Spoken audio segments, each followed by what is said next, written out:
Voilà, quand on a trop de fils de branchés, on ne sait plus lequel est branché, lequel est débranché.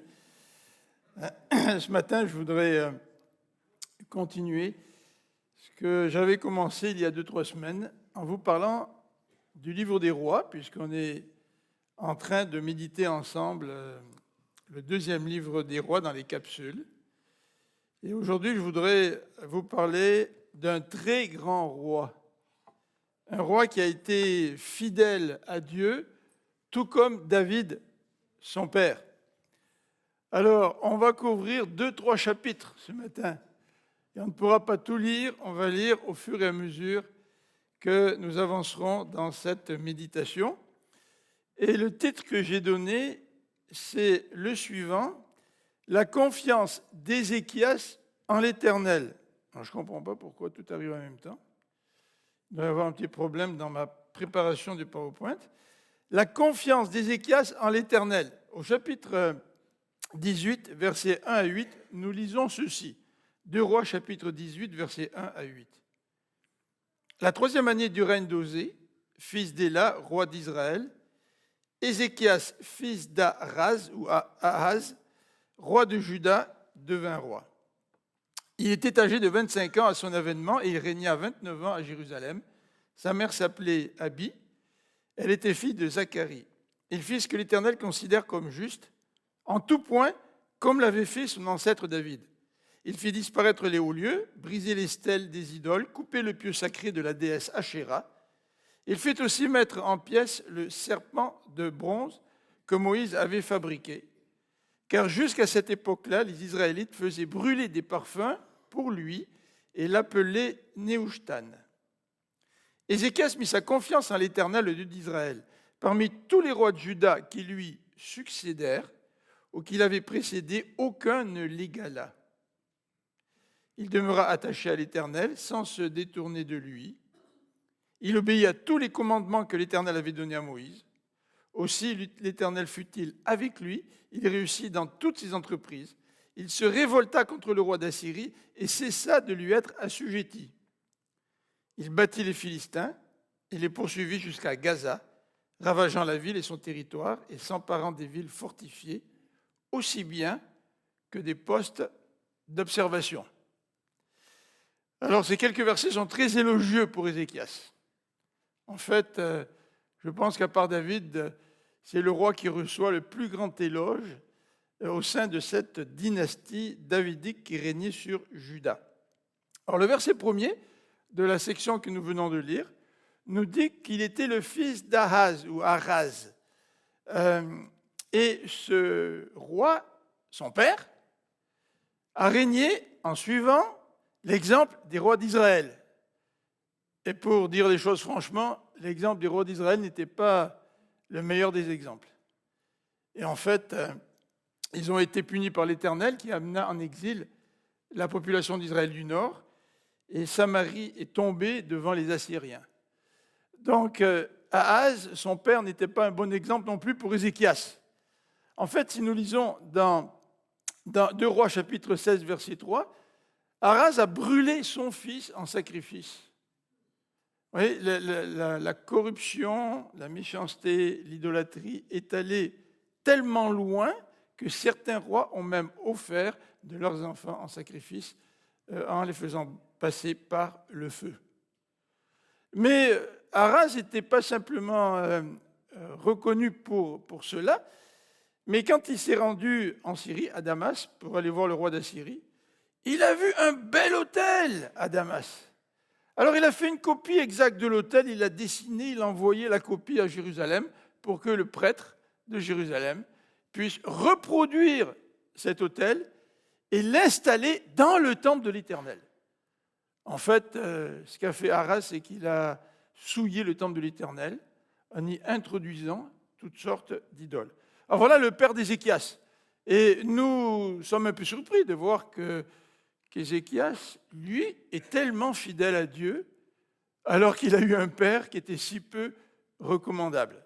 En fait, c'est aussi un encouragement, parce que des hommes fidèles peuvent aussi avoir été élevés par des parents indignes.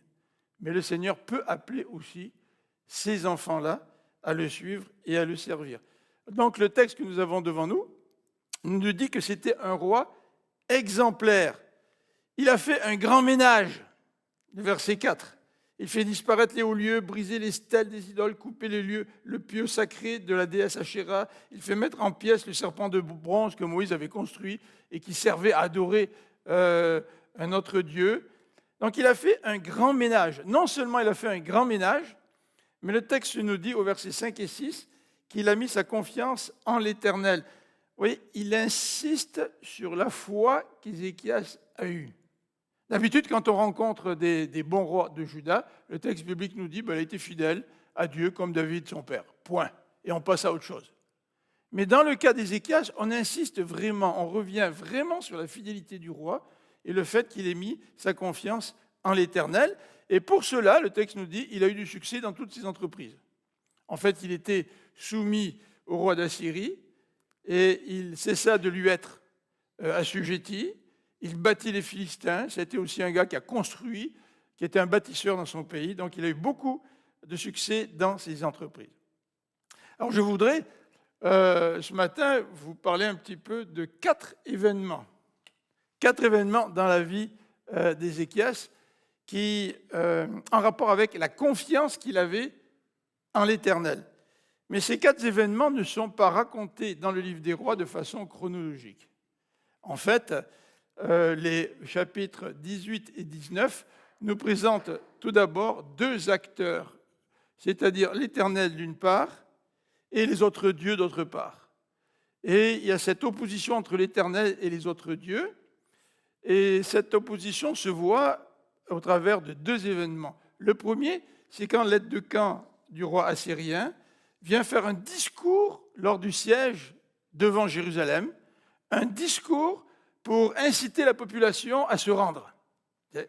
Le deuxième événement, c'était lorsque le roi d'Assyrie envoie une lettre à Ézéchias en lui disant « Écoute Ézéchias, ne te berce pas d'illusions, je ne peux pas venir prendre Jérusalem tout de suite, là, mais tu ne pourras pas y échapper.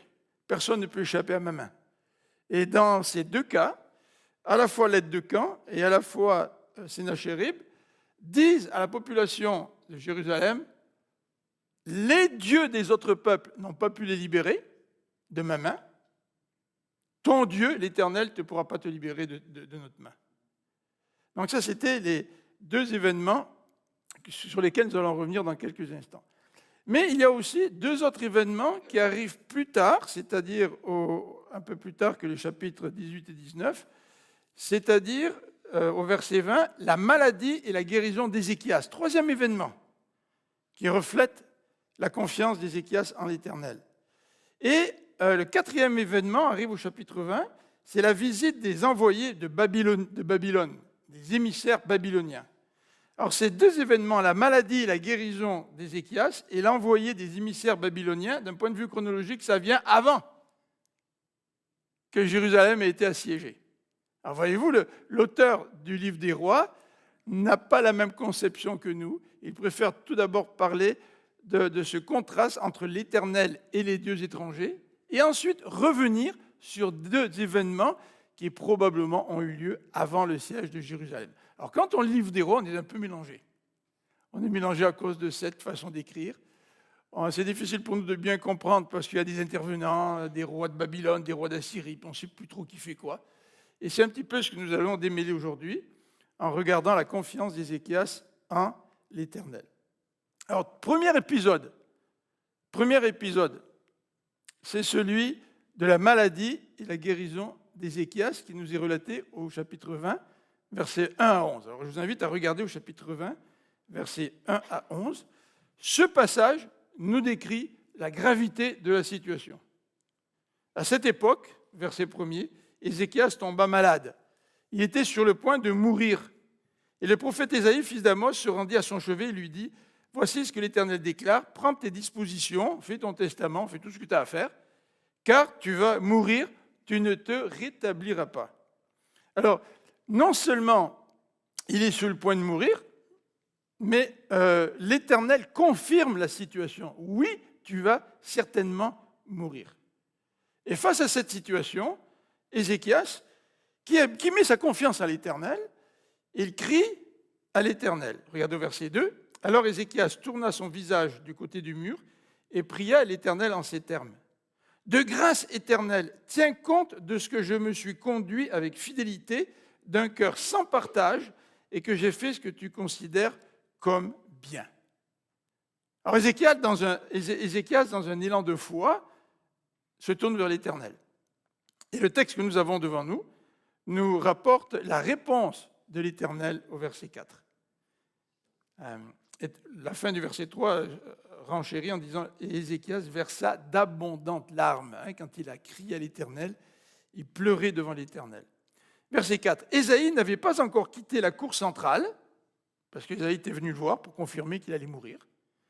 Donc Ésaïe n'avait pas encore quitté la cour centrale lorsque l'Éternel s'adressa à lui en disant « Retourne auprès d'Ézéchias, le chef de mon peuple, et dis-lui, voici ce que déclare l'Éternel, le Dieu de David, ton ancêtre. J'ai entendu ta prière et j'ai vu tes larmes, je vais te guérir. Après-demain, tu pourras te rendre au temple de l'Éternel. Je prolongerai ta vie de 15 ans, je te délivrerai, toi et cette ville, du roi d'Assyrie, et je protégerai cette ville à cause de moi-même et à cause de David, mon serviteur. » Changement de plan. Ça, on aime ça. Quand on vit des situations difficiles et face à des défis insurmontables, que le Seigneur change les plans, rétablit un petit peu la situation. Mais dans ce cas-là, Dieu a décidé de répondre à la prière du roi et de faire en sorte que cette maladie ne le conduise pas à la mort. Changement de plan. La réponse de l'Éternel est quand même très intéressante. Au verset 5b, il nous est dit « J'ai entendu ta prière et j'ai vu tes larmes. » C'est vrai que le Seigneur entend tout le temps notre prière, il entend tout le temps nos larmes, il voit tout le temps nos larmes, mais le Seigneur ne répond pas toujours comme on voudrait. Mais dans ce cas-là, le Seigneur lui accorde la santé. Et le verset 7 nous relate le traitement qu'Élie a appliqué pour guérir le roi, verset 7. Et Ésaïe ordonna, pas Élie mais Ésaïe ordonna qu'on prenne une masse de figues, on l'a pris et on l'appliqua sur l'ulcère du roi qui se rétablit. Alors à l'époque, c'était un traitement qu'on pouvait utiliser pour guérir dans certains cas. Donc même si Dieu répond, même si Dieu veut guérir Ézéchias, Dieu utilise quand même des moyens humains pour qu'Ézéchias puisse guérir. Donc, ne laissez pas tomber votre médecin. Peut-être que si vous n'en avez pas, vous pouvez dire « Seigneur, c'est toi qui vas me guérir ». Tu vois, il n'y a pas des médecins pour tout le monde ici au Québec. Mais le Seigneur utilise tout de même la science et la connaissance qu'il a donnée à l'être humain pour pouvoir nous aider sur le chemin de la guérison. Mais ce qui est surprenant, c'est la réaction d'Ézéchias au verset 8. Ézéchias avait dit à Isaïe « À quel signe reconnaîtrai-je que l'Éternel va me guérir et que je pourrai me rendre après-demain au temple de l'Éternel ?» Ah, mais le Seigneur, il vient de parler au travers de son prophète Ézéchias. Tu n'aurais pas pu simplement prendre la parole du prophète, l'accepter telle qu'elle? Est-ce que tu as besoin d'un signe? Vous savez, les signes, ce n'est pas toujours le reflet de la foi de quelqu'un. On parle souvent du signe de Gédéon avec la toison, vous savez, le double signe, mais nulle part dans le texte de Gédéon, il nous est encouragé, nous aussi, de demander à Dieu des signes. Ce n'est pas la façon que Dieu utilise pour fortifier notre foi. Par contre, même si Ézéchias a demandé un signe, l'Éternel, dans sa grâce, le lui accorde. Alors, si vous demandez des signes avec Dieu, ne demandez pas n'importe quoi comme signe, n'importe quand, n'importe comment, pensant que Dieu, il vous le doit. Dieu ne nous doit pas de signes. Le Saint-Esprit nous dirige et nous conduit souvent un pas à la fois. On ne sait pas quel est le chemin devant nous, 2 pas en avant, mais on sait quel est le chemin devant nous, un pas à la fois, parce que le Saint-Esprit nous dirige. Le Seigneur nous conduit. Mais dans ce cas-là, l'Éternel lui accorde un signe, probablement pour renforcer, solidifier sa foi, sa confiance en lui. Mais regardez ce que dit Ésaïe. Veux-tu que l'ombre avance de 10 degrés ou qu'elle recule de 10 degrés? Ça, c'est le signe que Dieu, le miracle que Dieu allait accomplir pour confirmer la guérison.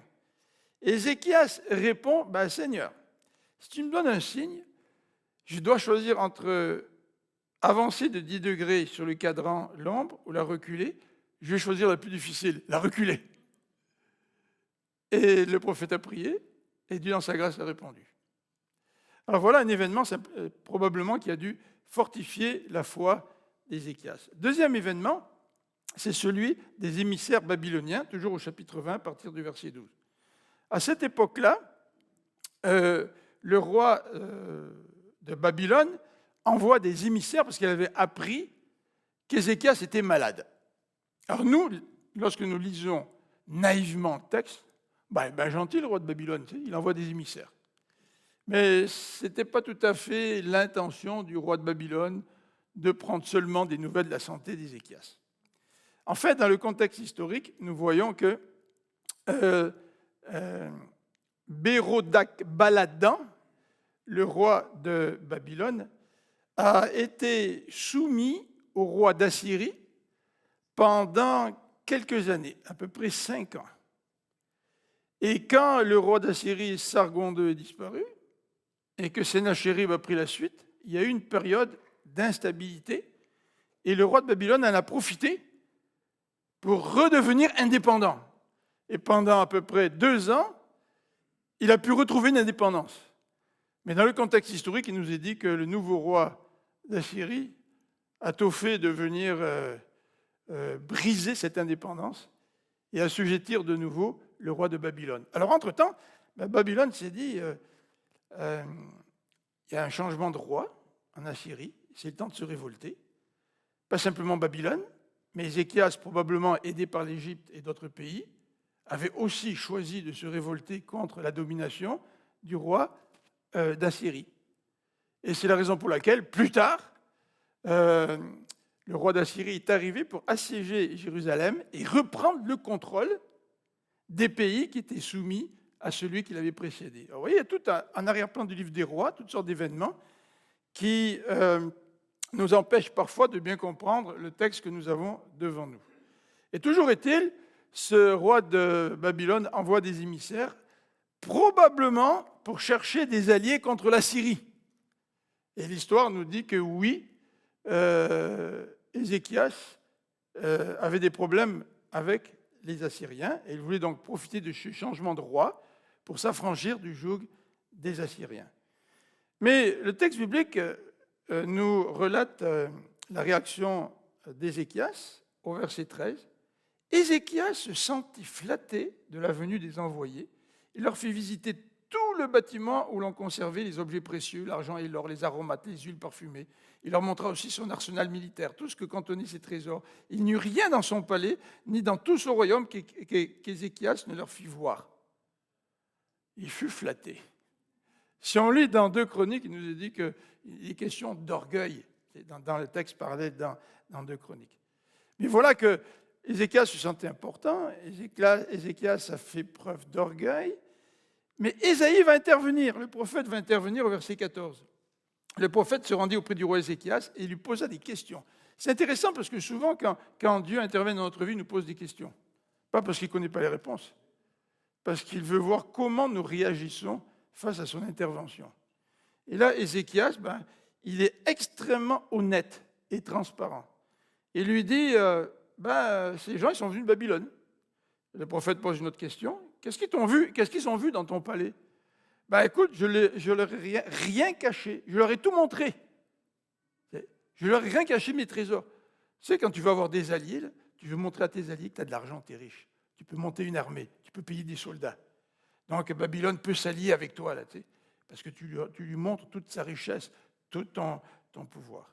Et voilà que Ésaïe, suite aux réponses honnêtes d'Ézéchias, lui fait une prédiction qui annonce plus d'un siècle à l'avance la destruction de Juda. Le temple, tes richesses, ton palais, tout ça va être ramené par l'envahisseur qui va venir. Alors, ce qui est intéressant dans cet épisode, c'est la réponse d'Ézéchias au verset 19, alors qu'Ézéchias lui fait la prophétie de la chute de Juda. La parole de l'Éternel que tu viens de me transmettre est bonne, car, ajoute-t-il, nous aurons donc la paix et la sécurité tant que je vivrai. C'est intéressant de voir qu'Ézéchias ne s'est pas révolté. Il ne s'est pas révolté contre la volonté de Dieu. Il n'a pas non plus essayé de louvoyer en essayant de cacher le fait qu'il avait tout montré de ses richesses aux Babyloniens. Mais au contraire, il a tout reconnu sans aucun problème. Certainement, même s'il a fait une erreur, son comportement est tout de même un comportement positif. Et ce n'est pas étonnant que le texte le présente comme un roi modèle, un deuxième David, aussi fidèle à Dieu que David. Troisième élément que nous pouvons regarder en rapport avec la confiance d'Ézéchias en l'Éternel, là il faut revenir en arrière dans le chapitre, au chapitre 18. Mais probablement ces deux autres événements dont nous allons parler maintenant viennent après la maladie puis la guérison, puis après l'envoi des émissaires babyloniens. Alors, le troisième événement, c'est le discours de l'aide de camp de Sennachérib. Alors, 2 Rois 18, à partir du verset 13, nous dit que les Assyriens ont envahi Juda. Là, je vais trop loin en arrière. Ont envahi Juda. Regardez le verset 13. La 14e année, donc, 2 Rois 18, verset 13. La 14e année du règne d'Ézéchias, Sennachérib, roi d'Assyrie, vint attaquer toutes les villes fortifiées de Juda et s'en empara. Ben oui, Sennachérib, il veut récupérer les royaumes que l'Assyrie avait avant la mort de celui qui l'a précédé. Il y a eu donc, comme je l'ai dit, une période d'instabilité dans la transmission, là, dans la succession. Mais une fois que Sennachérib est bien en selle, est bien sur le trône, il veut récupérer tous les royaumes qui sont révoltés contre la Syrie. Et là, il attaque Juda et il prend toutes les villes fortifiées de Juda. La seule ville qui reste, c'est le village incorruptible des Gaulois. Non, c'est pas ça, mais la capitale de Juda, donc Jérusalem. Donc, comme je viens de le souligner, à l'accession de Sennachérib, suite à ses révoltes, il attaque Juda et il met le siège devant Jérusalem. Et cette tête de camp du roi assyrien va prononcer un discours qui nous est relaté dans les versets 17 et suivants. Et dans ce discours, l'aide de camp pose une question à la population. Vous remarquez qu'il va faire le discours en araméen ou en hébreu, langue que toute la population de Jérusalem pouvait comprendre, parce qu'il avait une intention, cette tête de camp. Voilà ce qu'il dit. Est-ce que vous allez mettre votre confiance en l'Éternel? Est-ce que vous allez placer votre confiance dans l'armée? Et il dit même à Ézéchias, je pourrais te donner 2000 chevaux, là, puis si tu as assez d'hommes, prends-les, là. Puis de toute manière, tu ne résisterais pas contre moi, ou contre le roi Sennachérib. Donc, il présente à la population cette question de la confiance. En qui allez-vous mettre votre confiance? Et même dans les versets 25 et 33-35, il pose la question suivante, allez-vous mettre votre confiance en l'Éternel? Regardez le verset 25 du chapitre 18. Crois-tu donc que c'est sans l'assentiment de l'Éternel que je suis venu en ce lieu pour le détruire? C'est l'Éternel qui m'a dit, va attaquer ce pays et détruis-le. Vous voyez, l'aide de camp veut saper la confiance qu'Ézéchias et son peuple pourraient placer en l'Éternel. Et c'est ce que souvent l'ennemi fait. Hein. Il veut saper notre confiance en lui pour que nous puissions nous appuyer sur nos propres forces, ou même parfois céder à la tentation, ou dans des situations qui sont extrêmement difficiles. Mais l'intention de ce chef de camp est très claire. Il s'adresse carrément aux habitants de Jérusalem et leur dit « Rendez-vous! Si vous vous rendez aux Assyriens, vous aurez la vie sauve. » Par exemple, le roi d'Assyrie va vous prendre et vous amener en captivité, mais vous aurez au moins la vie sauve. Donc, il essaye par tous les moyens de saper la confiance du peuple en l'Éternel. Alors, Ézéchias va répondre dans 2 Rois, chapitre 19, versets 1 à 7. Lorsque le roi entendit ce discours, il déchire ses vêtements. C'est un signe de deuil, d'humilité, un signe de catastrophe. Il déchire ses vêtements, mais il envoie des messagers pour consulter Ésaïe, au verset 2. Et notons que ces messagers sont vêtus de vêtements d'étoffe grossière. C'est encore un signe d'humilité. les émissaires vont se présenter devant le prophète en étant humiliés par la situation. Et le contenu du message est très clair. Seigneur, tu vois la situation. Isaïe, voilà la situation. Nous souffrons comme des femmes sur le point d'accoucher, qui n'auraient pas la force de mettre leur enfant au monde. Ça, c'est l'image qui décrit la souffrance de Jérusalem. Et il dit aussi au verset 4, « Prête attention, peut-être l'Éternel ton Dieu prêtera-t-il attention à toutes ces paroles que l'aide de camp du roi d'Assyrie a prononcées de la part de son maître pour insulter le Dieu vivant. Votre Dieu ne vous libérera pas de ma main, a dit l'aide de camp à toute la population de Jérusalem qui entendait son discours sur les montagnes, sur les murailles de la ville. Et l'Éternel va donner une réponse au verset 5. L'Éternel va dire ceci, « Ne te laisse pas effrayer par les paroles que tu as entendues et par lesquelles les officiers du roi d'Assyrie m'ont outragé. Le roi va recevoir une certaine nouvelle. Là-dessus, je ferai prendre la décision de retourner dans son pays où je le ferai mourir, assassiné. » Voilà la réponse que l'Éternel donne à Ézéchias. Donc voilà, troisième événement. Le premier, c'est sa maladie, sa guérison. Le deuxième, c'est l'envoi des messagers de Babylone. Le troisième, c'est le siège de Jérusalem, suite au discours de l'aide de camp. Dans ces trois cas, nous voyons que Ézéchias fait tout de même confiance à l'Éternel. Et je voudrais vous souligner que la maladie qui mène à la mort, c'est une situation extrême. Le siège de Jérusalem, c'est une situation extrême, parce que si l'armée d'Assyrie prend Jérusalem, c'est la destruction, le massacre, c'est la fin, quoi. Tu sais. Donc, dans toutes ces situations extrêmes, Ézéchias fait confiance à l'Éternel.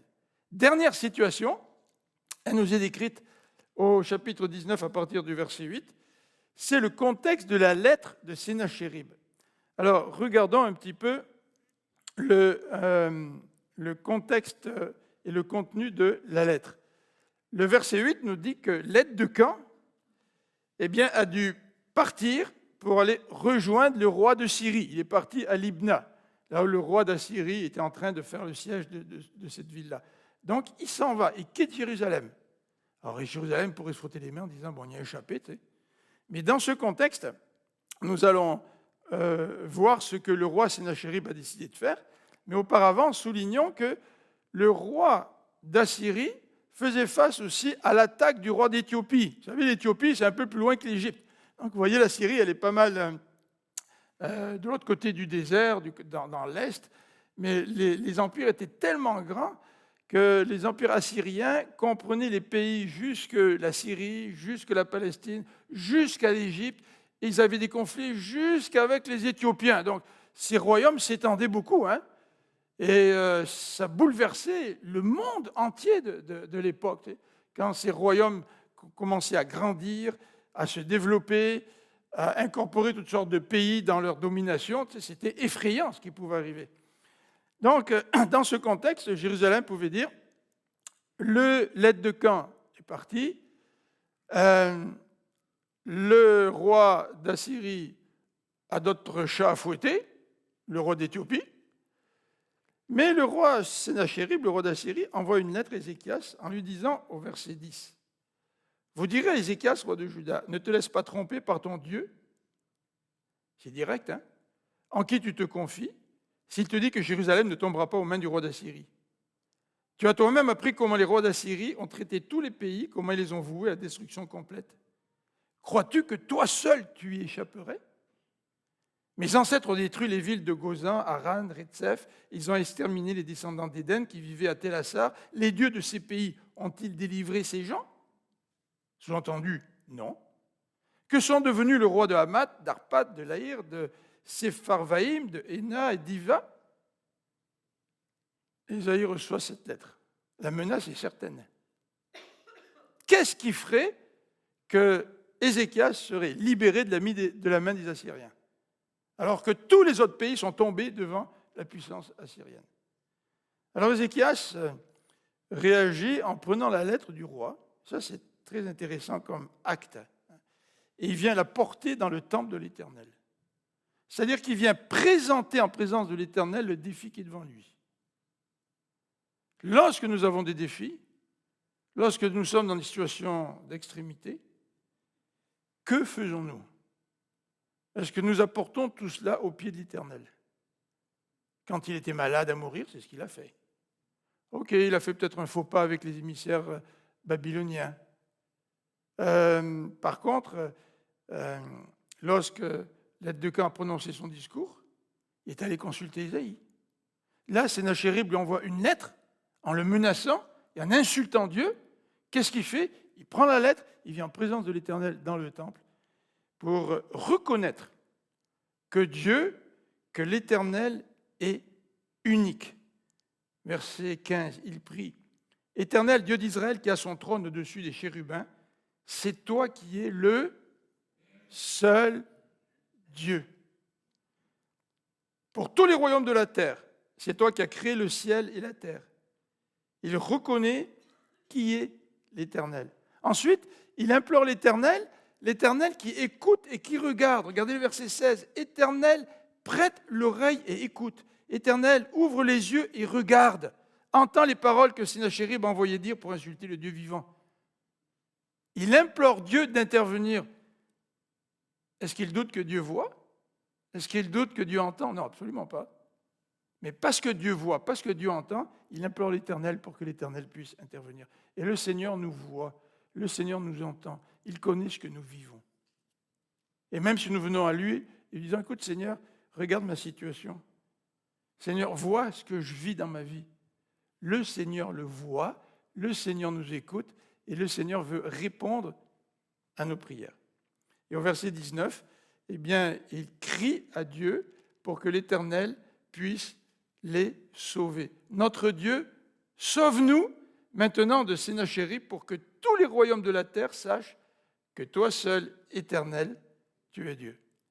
Seigneur, sauve-moi pour que je puisse retrouver la santé et puis continuer à vivre. C'est pas ça qu'il a dit, Ézéchias.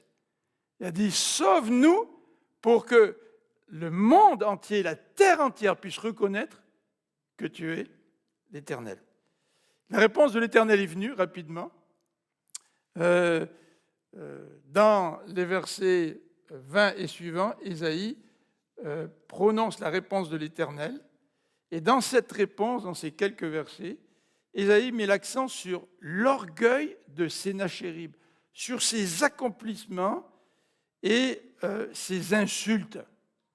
Regardez au verset 23, « Tu as insulté le Seigneur, tu as dit, grâce à mes nombreux chars, j'ai gravi les sommets des montagnes, j'ai pénétré jusqu'au cœur du Liban pour y couper les cèdres les plus hauts, les plus beaux cyprès, et parvenir jusqu'au dernier sommet dans sa forêt la plus touffue.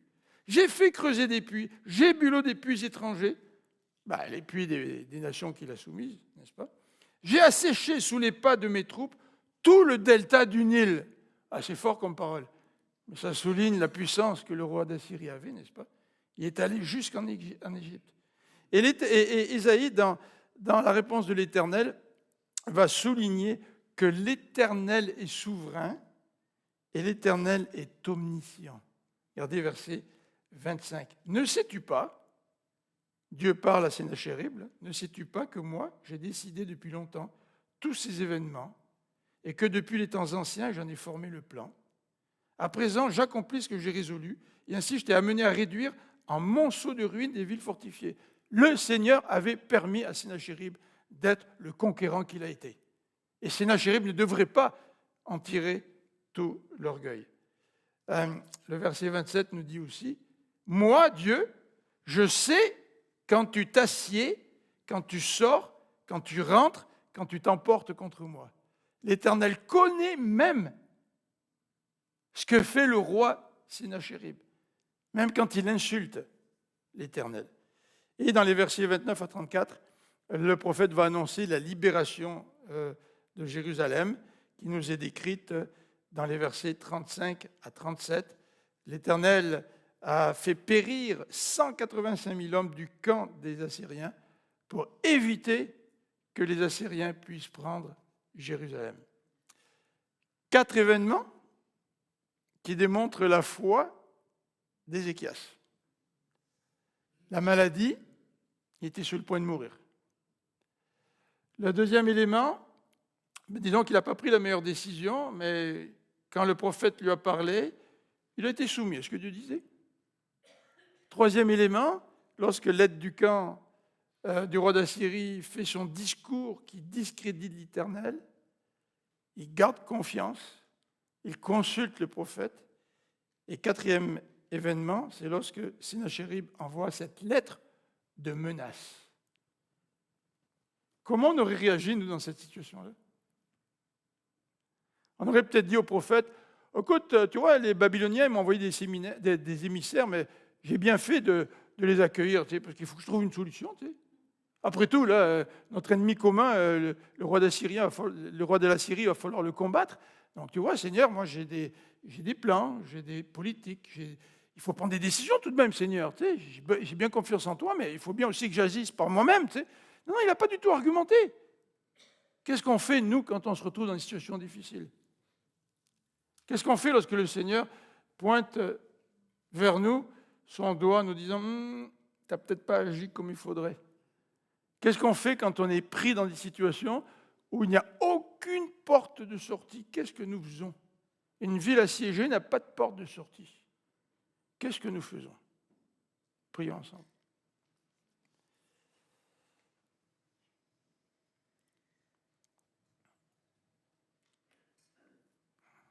Seigneur, au travers de ces événements historiques que nous avons parfois du mal à comprendre, tu nous enseignes de grandes leçons spirituelles, notamment cette importance de mettre notre confiance en toi.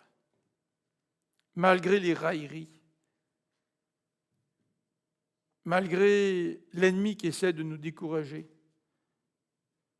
qui essaie de nous faire croire que l'Éternel n'interviendra pas, c'est nous. Seigneur, donne-nous la même confiance qui animait Ézéchias.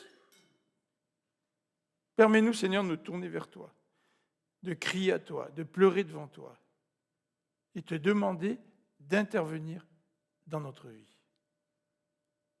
Seigneur, la foi qui sauve, c'est celle qui nous permet d'hériter ce salut dont il est question dans la Bible. Mais c'est cette même foi qui nous fait nous tourner vers Dieu lorsque nous faisons face à toutes sortes de défis. Seigneur, construis en nous une foi solide pour que nous puissions constamment nous tourner vers toi. Amen. Je vous invite à vous lever, on va chanter ensemble.